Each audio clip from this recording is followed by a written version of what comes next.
Welcome back to the Webby and O'Neill channel. Manchester United are chasing Baleba, closing in on Sesko, and Chelsea have open talks for Garnacho. Get involved with your own opinions, and we'll try and discuss some of your comments throughout today's video. I want positivity in the chat today. Is Manchester United's transfer window starting to heat up? Your thoughts first. Well, I look at Sesko. Any minute, any hour, he could be signing for Man United. He's made it clear he wants United. We know that. United are adjusting the fee. Negotiations are ongoing. No different than yesterday's news on him, but he's going to be a Man United player. All I want him signed by Sunday, Monday at the latest. The plane's ready, the medical's ready. Let's get it done. I'm excited. Yeah, I'm excited as well. And I don't know if you've looked across social media, especially in the last 48 hours, bit of a meltdown going on up at Newcastle as well, considering this is probably the third player they were interested in, but it looks like he's coming to Manchester United. Oh, they're absolutely ill up there in Newcastle. A lot of people been giving him a bit of stick, saying, supposed to be a big club. You're not getting your signings. Man United, that's what happens. And we've said it time and time again. And we've been accused of being arrogant. This is Manchester United. He's chose United. Absolutely fantastic. He adds to the firepower. And the expectations from you out there and many other United fans is, we're not going to finish 8th. We're not going to finish 9th. We're not even going to finish 5th. Yeah, as you can see on screen there, the news about Baleba as well from Brighton, that Manchester United have actually spoken to him, his representatives, intermediaries, and they don't think that a deal in getting personal terms done would be a problem. But can we sort of deal out with Brighton? My God, Brighton, when they do a deal, you know, you look at Buccareya for Chelsea there, £60 million. You look at Caicedo, I think that was £90 million. Correct me if I'm wrong. They were hard bargaining. And I thought to myself, they're massive money for ordinary players. But for me, you look at Brighton, this is going to be a tough ask to get there. And United haven't gone straight in. They've sent somebody in there. But I do look at the transfer window, and when that word comes around, intermediaries, we've not had a player signed for Man United when that word comes out. Let's hope that changes, because you out there, me and Kieron, Webby as well, all we want is a midfield player, because we can see a massive problem, and this player seems to have it where he would suit Manchester United. Yeah, as you can see on screen, and it's an account on Twitter that's worth looking at. Some really good bits of info on there as well. And as you can see on screen, that they're alluding that Brighton would want £90 million plus £10 million in add-ons. I mean, in this current climate at Man United, I cannot see that happening. But you just never I would not know. close the door right now of the possibility of United trying to get a deal done for Baleba, especially on the news on the back of Benjamin Sesko. We're going to get into the news on Garnacho as well. I do think that's key, though, getting the likes of Garnacho, Antony, etc. out of the door to release some funds. Well, that's the priority, isn't it? Getting players out, and the men in suits, their job is to get players out, and they've not seemed to have done it yet. Only Rashford just gone out on loan, gets rid of the wages. We need players out, and you just don't know what's going to happen here. United are adamant they're not going to give these players away. They want a fee, and if they don't get a fee, then they're going to stay at United. So they're playing hardball, but we've seen words. They're big words from United, but the job's got to get done, and anything can happen in the last couple of weeks. So you never know. Ruben Amorim talks about opportunities may come along. Well, it'll come along if we get rid of some of these players. Patrick Shields, thanks for your super chat. He says he was right. United waited for Sesko, green light to bid, and he was right, mate. And a lot of people out there, let's just get this deal done now and get him over here to Old Trafford in a Manchester United shirt. Yeah, well, you know, you want this signing done, and I go back to the men in suits. They've gone for goal scorers, and if you look at it, United 44 goals last year.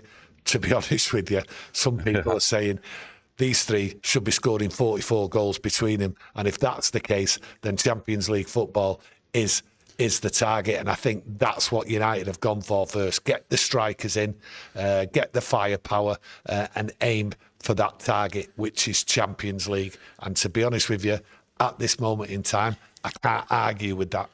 Yeah, we will get onto the actual Champions League discussion shortly, but I'll get that news down you all and your opinion on Alejandro Garnacho, that Chelsea open initial talks for Garnacho with the Manchester United winger keen on the move. United are seeking in excess of £40 million, but Chelsea feel the price will drop once Benjamin Sesko comes through the door. I mean, when you look at prices, what people are asking for players, is it Tyler Diblin from Southampton? From Southampton, yeah. Yeah, you know, over £40 million for him. I mean, that's a relegated side. So £40 million, for me, that's a steal in this market. Chelsea there, talking, giving it out there as if to say, nah, that's too dear. When you look at what Chelsea do, they stick a massive price on their players. So they've got a cheek trying to steal Garnacho. And Garnacho is worth far more than £40 million. And I think United will demand in excess of £50 million. And quite rightly so, to be honest with you. Nikos P saying Baleba is outstanding and he will be our most important signing if we get him. Marcus Stevenson from our members club says, can United fans please start to get excited? I do agree, mate. Some positive movements in the last few days, last week, that Manchester United are looking at signing more players apart from Sesko and maybe starting to get deals done as well for the rest of that bomb squad. Well, if you look at Baleba there, midfield, we're all screaming out for someone. And like you say, outstanding player, got the stats, got the movements, got the running, the capabilities and everything else like that. It's all out there for everyone to read, and we need that midfield player. So let's just hope. I think the thing with Manchester United fans of what we see and we've discussed recently, that midfield area, it's the athleticism that it's not currently there in this squad, and it's a player like Baleba who would bring that into the squad. Well, everyone believes that he will fit Ruben Amorim's system because he's not going to change his system. So he has to bring someone in who's going to play that. He's not halfway through the season, regardless of the results or anything, he's not going to change. So this player has to fit in there. At this moment, we've not found the right combination, the right player to play in that system. Someone needs to have the work rate in there, and we don't seem to have it. And this player, clearly, if there is an opportunity down the line, if we sell players, get some more money in, you just don't know. There might be some money there, the way they're doing these deals. The PSR, they seem to be able to juggle around it. So for me, it has to be, and everyone is screaming the same, get a quality midfield player in. And if that comes in, what a transfer window this has been. Yeah, Nomad Joe says Garnacho is worth at least the same as Gittins, who Chelsea bought. And I do want to get your opinions on that. Are Man United right to demand 40 million plus for Garnacho? I want your opinions in the chat right now. But just going back on to Benjamin Sesko, Rasmus Hojlund.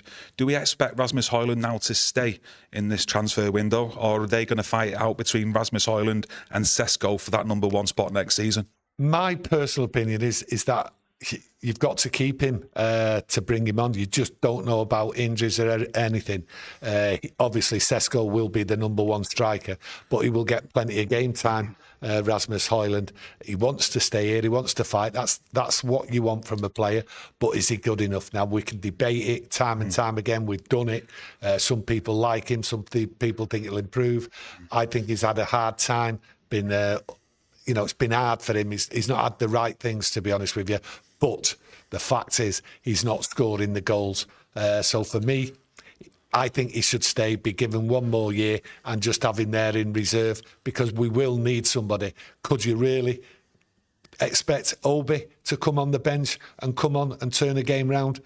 I think Rasmus Hojlund, for me, let's keep him for one more year. Let's see how this firepower works at United. Let's see how the structure goes. And at the same time, give Hojlund the opportunity to have the confidence with better players in the team and see if he does develop. I think that is the most important thing, what you've just said as well, with the likes of Cunha and Bumo definitely already in the door. That will obviously then open up some opportunities you would expect for Rasmus Hojlund in the goal-scoring areas. But for me, I'm not too sure. Let me know out there. Sesko, how many games has he actually played in pre-season? I'm just thinking what his fitness is like. I know he missed the actual Atalanta versus Leipzig game over the weekend. So when you're looking at it, if he does even come through the door this week, for me, he's not going to be ready to start that match fitness, sharpness for the first 2 games at least. So Hojlund is the only out-and-out striker, recognised one that we've got, because Xerxes not even played a game in pre-season. So Well, if you look at Hojlund, for instance, you talk about our players ready. Hojlund came to United, right, and he was injured. He was injured when we signed him, and everyone just could not believe that. And then you look at the following season, right? He got injured in pre-season. So for the start of the season, you want your striker ready, fighting, ready for it, on the ball. This might not happen with Sesko because he hasn't been training with the team. He's left out of a game last weekend. So for me, you want him in as quickly as possible. Obviously, they'll assess it. Will he get on the bench?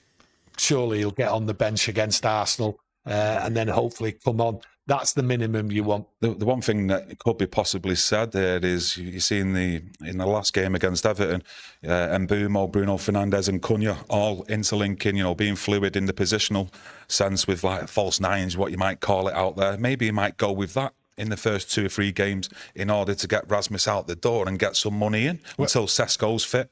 Well, if you talk about the Everton game, you look at the fluidity in that, and then you look at the fitness in that, it didn't go well. There is a lot of work still to be done. I agree. I think they'll be working on it. I think they'll look at that Everton game. For me, Cunha didn't look fully fit, to be honest with you. And obviously, Mbumo, he certainly wasn't fully fit. But there's a lot to do. So for me, I'm optimistic. Everyone out there should be optimistic for the start of the season if Sesko comes in the next few days, next few hours. So for me, going forward, there's still a lot of work to do. Just going into the chat, Isaac says, I think let's give Rasmus another year. Try and make sure he can adapt real soon. Hojlund has many abilities. Man United, he hasn't been seen yet. Got there in the end, my mate. Marcus Stevenson from our members club says Rasmus had a bad back when he joined Manchester United. Yes. Typical of this medical department, though, signing players with injury issues. Ansel, time out of the spotlight might just be what Hojlund needs. He has never ready to lead the line. He was always going to be a number 2. And it's quite right there.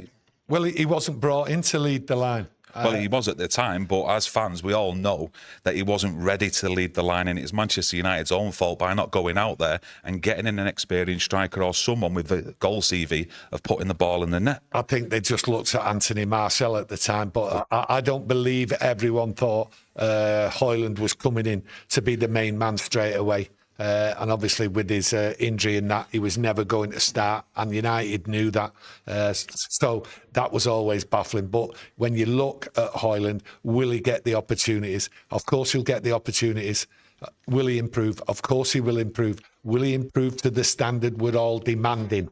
Okay, we are now demanding higher standards from this organisation, from the men in suits, from the manager, from the players. Okay, it's being turned round. The standards inside the club, no matter where you look, are being changed. So we're demanding from Hojlund to up his game. For me, he will up his game. The question mark is, and we won't know that unless he gets the chance this year, will he raise him high enough to be good enough to be a striker for Man United? And only time will tell with that.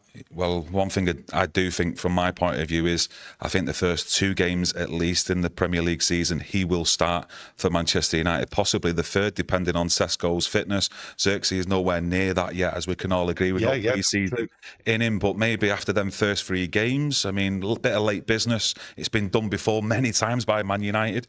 You might see him trying to ship him out of the door if he's not improved. Well, he might start the first 2 games and then the opportunity in the transfer window comes along and they might move him on with Sesko being fully ready, 100% ready to go for the charge. And then the alternative then for United is then to upgrade Obi into the squad. But looking at Obi, my opinion, I don't think he's anywhere near playing for Manchester United on a regular basis. So for me, why would you take the chance when you've invested in 3 goal scorers and it only takes one of them to get injured early on, and you say to yourself, well, where are you going to turn to? Yeah, what I do like about this as well with Cunha and Mbumo, Sesko, even Hojlund there, it's building competition for places, and I think this is what this squad actually needed as well, fighting for places week in, week out, where they knew they could just throw a duck head in one game, but they knew they was going to be playing the week after, so no matter what performance they put in, they was always going to start, where it's getting to that point now with certain players coming in, where places aren't guaranteed, and that's what you want. That's what you want. want, because if you haven't got people challenging other players for their position and all that, you won't get progress. You won't get players playing at 100% because they've no incentive, because they know they can just walk on the pitch. And when players have got attitude, which we've seen, we know the players, these 5, what have been put out there, they're obviously out there because they do not suit what's going forward. The other players in the squad have all bought into it. That's what you want. And the 3 players, what we're signing, Sesko signs in the next couple of days, they've bought into it. And when you look at Sesko, he's chose Manchester United, and Mbumo chose United, Kuna chose Man United. They all talk about Manchester United. And when someone who's been bid for from Newcastle on good wages, if he goes there, but he chose United and his Champions League football, then that says it all. I want Man United, and that's what you've got. You've got competition, you've got to fight for the places, and everything's changing. Just before I go back to Rasmus Hojlund, I want to know a price off you, what you think would be accepted by Man United. Off everyone out there, if we had, obviously, the imminent arrival of Sesko, adding Baleba on top of that, what's your expectations then for Manchester United's season? Is it to qualify for the Champions League? It's got to be, surely, but I want to know your opinions. But just going back to Hojlund, what are you expecting roughly for him? 30 million? 40 million? 35 million plus add-ons depending on what he achieves. That's what I would say. Yeah. That's my opinion. And I think that's a fair valuation for a young striker who's had it tough at United, to be honest. Yeah, 35 million plus a sell-on clause in there as well. I want to know your opinions. But just before we go on to the chat about Champions League and where we expect to finish this season, Ray Carl Brown, from our members club. For me, I keep Hojlund because we are weak up front. Xerxes is not fit and Chido is not ready. We are putting Sesko in the same situation as before, which I think you're making comparisons with Hojlund as well. And I do tend to agree with that. I'm more about competition for places, me. And it'd be great to see Hojlund and Sesko fighting it out next year, just to keep Sesko on his toes as well, and Hojlund with Sesko. There is no guarantees Sesko will make it. So for me, that's one of the reasons why you would keep Hojlund. If you look at strikers, big money and all that, you look at Nunes from Liverpool, great reports about him in Portugal, scoring goals and everything, and he can't put the ball in the net. Yes, he can do certain things on the field, right? But actually, goal scoring is not on. Now he's out the door, and Liverpool paid a lot of money for him, so it doesn't always work. So why would you just throw all your eggs in one basket and just rely on Sesko? For me, that's foolhardy. Yeah, a lot of you's getting involved with a price tag, what you feel like you would accept if one was to come in for Hojlund, and people are saying 30, 32, 35. A couple of people mentioning about sell-on clauses inserted as well. And I've seen a couple of chats in there basically saying that Europa League football, the places to qualify for that is a minimum this season if you do add Sesko and Baleba. I think United were talking about they have to be in European football every year. They have to be, okay, because of the turnover and everything else what goes on at United. But I think the aim here, right, if we get the midfielder in, if we get him in, right, has to be Champions League, not Europa League or anything like that. I think the firepower is here, and with the midfield player, the right midfield player, then I think to myself, why should we look at anything less than Champions League? So for me, if they get the midfielder in, I will be saying I'm looking at Champions League football. I did say a couple of months ago, at the moment, back in, I think it's May, I said, at this moment, I don't see United getting any higher than 8th. I now look at it, challenging for a European place. Yeah. But if we get the midfielder in, which everyone knows we need, okay, glaring holes in it, it was happening every game, fix that problem, then I don't see any reason why we shouldn't get Champions League football. So for me, midfielder all the way. And that gives us a big push. A lot of you are being positive with that as well, about qualifying for Champions League football. Fred Grantham has gifted 5 memberships. Fred the Red, the absolute legend. 5 people have been gifted their memberships. A big thank you to Fred. And you've also got to look at it with how strong, the current teams are at the top of the Premier League. Your Liverpool, your Cities, your Arsenal, Chelsea's as well. If they have good European runs in the Champions League, you look at the Europa League teams, conference teams as well. 5th place might open up, so that could be achievable as well. Well, you've just got to look at United. We've got the league, okay? We're going to have a lot of rest time, and that's always something Ruben Amorim has wanted for his players, so he can work with them, right? And you can look at the opposition and say, right, there's your target, week after week, let's go. This is what we need to do. Put the pressure on. All United have to do is put the pressure on and see if someone wilts. But you look at the teams what are going to be fighting for that Champions League place, and they are strong. And they've been getting strong now for the last couple of years. City, stronger. They're going to come back. They'll want that league back. They'll want to take it off Liverpool. But they are just getting stronger. And then you look at Chelsea, okay? Chelsea, good side, really good side. And then you look at Arsenal, they've bottled it a few times. They don't want to bottle it again. You can already get the sense and the feeling. The pressure's on them. The pressure's on them big time, especially adding the likes of Gyökeres in there as well. And the pressure, more importantly, is on the manager. I think they had the easiest time to win the league last year because City were never a threat and they failed. They weren't prepared. They never made the investment. Whereas you look at United now, United have made the investment, okay? They need one more in, and that will get them Champions League. That is the aim, and that is what we should expect. A lot of you's getting involved as well, talking about Newcastle fans, about the sounds of it. They've been crying over the last 48 hours, probably getting into the likes of TalkSport and probably other YouTube channels out there. I've seen a few clips myself, and they're just ranting and ranting. We're the richest club in the world, but we can't spend money. How can Manchester United spend money? They just don't seem to get it, that we've got the pull, and we're still the biggest club in the world. I think what's happened at Newcastle is that hurricanes come all at once. There's a player, right, who they thought was coming to Newcastle. Now he's coming to Manchester United because it's Manchester United. Doesn't matter that they're in the Champions League. That's not the draw. The draw is Manchester United, its history and everything else around it. And then you just look at Newcastle fans. No wonder having a meltdown. You've got Isaac there, right, who's basically gone on strike as far as I'm concerned, right? And he's just thrown the club into turmoil.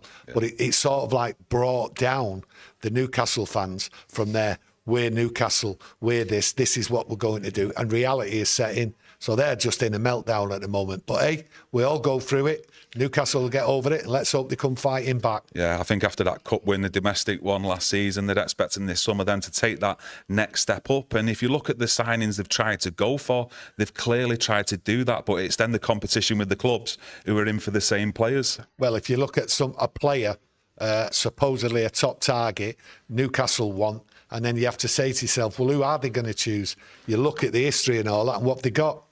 All they've got is a Carabao Cup. That doesn't tell you, right? This is a big, big club. And until they get the trophies in the cabinet and all that, you cannot be a big club. Yes, you can be well supported, you can be vocal and all that, right? That's fine. But you need trophies in the cabinet. And unfortunately, Newcastle haven't got them. Man United have got all the history, and they've got a worldwide fan base, and they've got everything going for him. What a player can get out of coming to a club like United. Yeah, a lot of positivity right now around transfers, players in, players out. But 2 players that have come into my head over the last couple of days, because I'm not seeing anything concrete with him. And that's Antony and Sancho from the bomb squad. I mean, are we expecting them to leave on permanent transfers or actual loan deals? What do you think out there? I just see Antony and Sancho going on loan deals, to be honest with you. I think Antony is just ignoring everything. He wants what he wants, and he's going to get it, and he's going to go back to Real Betis. I don't see him going anywhere else. Real Betis are sort of playing a bit of a bluff game with no money. We can't buy him. And after that poor Europa League, not Europa League, what was it he played in? He Conference Cup, Anthony. Yeah. He had a poor game there, so his value went down. No one really with money is looking at him. Anthony wants Real Betis. He wants a nice, comfortable life over there, and let him have it. But the thing is, United will want a fee. They're demanding it. I think it's a game of bluff here. But Sancho, I always said it, you're getting no money for him. You're not getting 1 penny for him. He's just sitting there. He's had an agreement probably with someone. You just sit there, keep getting the big high wages, and we'll get you at the end of the day. We'll get you on loan. He's away from United. Contract finishes next season. So at the end of the day, he is just mugging everyone off. For Cranham, someone walked past me in the background. I think you may be alluding to there in the chat. I'm not going to read it out though, just in case there's any little ears listening. Yarle says, speaking of Arsenal, Gyökeres has played 80 minutes and had 5 or 6 passes. Arsenal fans are already calling him a flop. The dude has been there for a cup of coffee. I feel bad for him already. Yeah, well, that's football fans, isn't it? You know what I mean? They demand straight away when you pay big money, a striker, under pressure from the very first minute. And when you look at Hojlund, he's been under pressure for the very first minute because he was thrust in the spotlight and it just hasn't worked. It might take time for Gyökeres and it might take time for Sesko. That's why it'd be foolish, in my opinion, to get rid of Hojlund. Marcus Stevenson, another legend, has gifted 5 memberships. The 5 people who've been gifted their memberships, a big thank you to Marcus. Anything more to add, though, before we go? Get some last comments in. Yeah, we've discussed Garnacho. If I go back on him, get back on him. You know what? I've got that carried away. Yeah. Right. You know why that is? Because you're toning it down on the night nurse. There's that much positivity going on right now. There's no need for it. There's no need for 2 a.m., 3 a.m. dog walks. I think that's what it is. I'm just so happy, so engrossed in what's going on. And like, my belief in United going forward, and especially if they get that midfield player, then, you know, I just see us going up there. I don't see it any other way. I think United and the way United's set up, right, it's all about goals. It's all about going forward, creating chances and all that. But the thing is, we have created chances in the past. But with this firepower, it's a guarantee, and I mean a guarantee, Champions League football. Yeah, a lot of people are mentioning as well, and it's quite rightly to do that, that obviously with new signings, better quality comes with more expectation on where the team's going to finish. And this is Manchester United. The demand, the expectation is always there from fans for better standards. I think the players in the pre-season have demanded more from the standards and everything from each other. Quite right. They've sort of come out when they've had press conferences or been interviewed or anything like that, and they're giving you like the belief, and quite rightly, this has changed, everything's changed, all the dead woods out there, any nonsense and all that, we don't have it in here, this is the rules, this is what we do. And to be honest with you, you don't really see anything coming out of the club or from the players in the media or anything being leaked and all that. So we know that there was leakers in there. It seems they've all gone, everything's changed, and we should change with it. Our attitude, the way we look at United this year, and our belief, and we should all get behind them. Yeah. It won't be a bed of roses. It will not be a bed of roses. This is a work in progress. No, I totally agree with them comments. Let me know what you think on them. Tunde says 50 million minimum for Garnacho. Chelsea have been taking us for idiots for so long, especially with that crap Mason Mount. I'm not too sure on that, mate. I think he's done some positive things already in pre-season, Mount, but I definitely agree with taking us for idiots on Jadon Sancho and sending him back here. Well, they might be a bit miffed that they've ended up giving us £5 million to take him back. So they might be miffed at that they're the ones what have been had over by Jadon Sancho. Yeah, you'd just like to think that if there's any deal to be done between Chelsea United for Garnacho, it has to be a permanent transfer, so we don't end up in that same situation like we have done with Sancho, where we're getting players back the season after. Well, it has to be a permanent transfer. He was told in front of all the other players by Ruben Amorim, you sort yourself out, find yourself a club. There is no ifs or buts about it. We're not having this again next year with Garnacho, okay?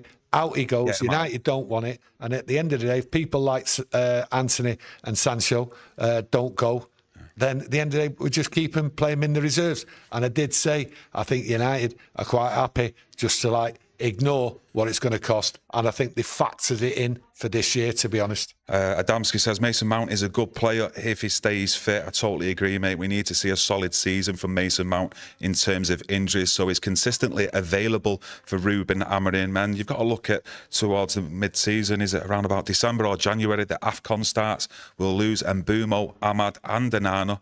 So Mason Mount might actually come in for some more game time, if not already. I think Mason Mount, and I have said it before, I think he is the one under most pressure to find a place and keep that place. So he's got a lot to do. We know his injury record and everything. He's looked okay. He scored a great goal on pre-season. So for me, I think he's ready for the challenge, but I think it's going to be tough for him. Yeah, Fred Cranham has come back in. Fred the Red, the legend, gifted 5 memberships. 5 people who've been gifted their memberships. A big thank you to Fred, the legend. Neil says Garnacho, 6 and 7 league goals. Oh, I've just gone off it. Oh, I've just gone back off it. I've just had a moment there where the actual screen has needed to be re-uploaded. And I've gone right back off it. I think he actually was mentioning, Neil, about Garnacho's record, 6 and 7 league goals. And basically that is overrated even at 40 million. I think when you look at no, he's not overrated. What it is, he just needs to adapt his game, get his head up, look for players, look for the movement, and that's the problem with Garnacho. Unfortunately, with his social media and everything and the way he portrays himself, it seems as though Garnacho was playing football just for Garnacho. Not all the time, but that is a problem on the pitch. And if you don't pass the ball, you don't look up, you don't give the centre forward the ball. We've all seen that. Yeah, internet glitch a moment ago. I'll go back to Neil's comment. Garnacho, 6 and 7 league goals last 2 years. 40 million is a steal for Manchester United. He is overrated. Marcus Stevenson from our members club. Mount will surprise. He's a professional. You never hear him or the coaches complain, and you've only ever really heard Amorim speak positively about Mason Mount. Yeah, Ruben Amorim's always spoke positively about him. I think what it is with a lot of United fans was the fee. We was had over by Chelsea with that fee. That's what United fans feel, and that sort of goes against Mason Mount, especially with all the injuries and everything, and obviously the medical people not getting on it. So for me, he's had bad press, but I always liked Mason Mount at Chelsea where he played football, but unfortunately he's had a tough time and he has to prove himself. I really think he's got to go at it 100% and not worry about, will I pull up, will I do this, will I do that? Because once it goes, it ain't going to go away for Mason Mount. It's a recurring thing. Let's hope it's cured. Ansel, Kieran's been nicking Dad's night nurse. That draw's fully well locked, mate. Big padlock on it, so there's no getting in there. Stephanie Griffiths says 94k subscribers. Yeah, big massive thank you to everyone out there. What a community it is right now, getting involved in the Manchester United chat every single day. And most importantly, it's all down to you for spreading the word out there. And just so you all know, it's much appreciated from all of us here. What does help is subscribing, and what also helps is getting it out there, is pressing that like button. We love to be here. We know you love being here, and we thoroughly enjoy it, and we want to continue. We do indeed. Keep going and keep going, because I love doing this every single day. Clive, just to finish on a positive note, Baleba, I believe, will happen. United will make it happen. But let's wait and see. But positive movement, positive sounds coming out from the club with players going out, players coming in. I want to know your opinions on today's chat in the comment section. Smash that like button as well to support the channel, and we'll be back tomorrow. So get that notification on and come and join us for another Manchester United chat. Take care, everyone. We'll see you soon. Thank you. Thank you.